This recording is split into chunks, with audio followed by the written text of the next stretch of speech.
नमस्कार, राजधानी न्यूज में आप सभी का स्वागत है। बढ़ते हैं आज की खबरों की तरफ। जमशेदपुर जिला कांग्रेस कमेटी के द्वारा संविधान बचाओ पदयात्रा टेल्को से शुरुआत की गई। ये यात्रा लगभग 2.5 किलोमीटर करने के बाद एक नुक्कड़ सभा में तब्दील हो गई। इस पदयात्रा में कांग्रेस कार्यकर्ता के अलावा क्षेत्र के कई लोग इस पदयात्रा में शामिल हुए। वहीं कांग्रेस जिला अध्यक्ष आनंद बिहारी दुबे ने कहा कि जिस तरीके से केंद्र सरकार ने संविधान बदलने की कोशिश की जा रही है, उसके विरोध में हम लोगों का ये लगातार पदयात्रा चल रहा है। भाजपा सरकार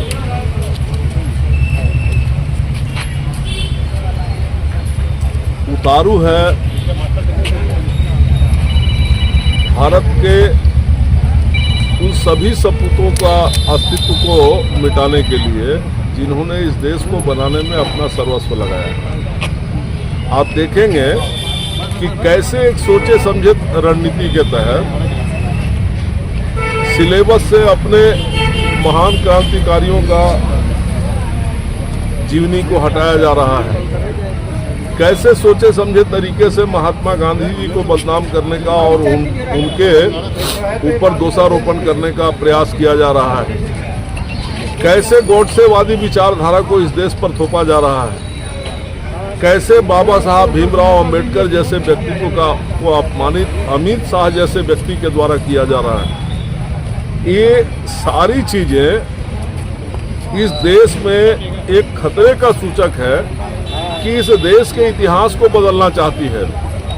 चूंकि इन लोगों ने देश की आज़ादी में अपना कोई योगदान दिया नहीं, तो जिन्होंने योगदान दिया है उनके इतिहास को ये मिटा देना चाहते हैं। इस संविधान के साथ खिलवाड़ करना चाहते हैं। अब हमसे कोई कल पूछ रहा था कि भैया कैसे संविधान से खिलवाड़ हो रहा है। हम बोला हो ही रहा है। आप देखें कैसे लोग चुनाव आयोग का किस तरीके से मनमानी तरीके से लोग चुनाव आयोग को टाइम एक्सटेंशन देते हैं। मनमानी तरीके से किस तरीके से किसी को चुनाव आयोग ये लोग बना रहे हैं। कैसे ये लोग एक सोचे समझे तरीके से इस देश के सेना को इन लोगों ने प्राइवेटाइजेशन करने का प्रयास किया, उनको ठेका मजदूर बना दिया। और ठेका मजदूर भी कैसा, जिसको ग्रेजुएटी तक नहीं दिया जाएगा, वो 4 साल की नौकरी होगी, अग्निवीर का नाम दे दिया। कैसे सोचे समझे तरीके से रेलवे का प्राइवेटाइजेशन करते हुए रेलवे के 8 लाख वैकेंसियों को खत्म कर दिया गया, पदों को।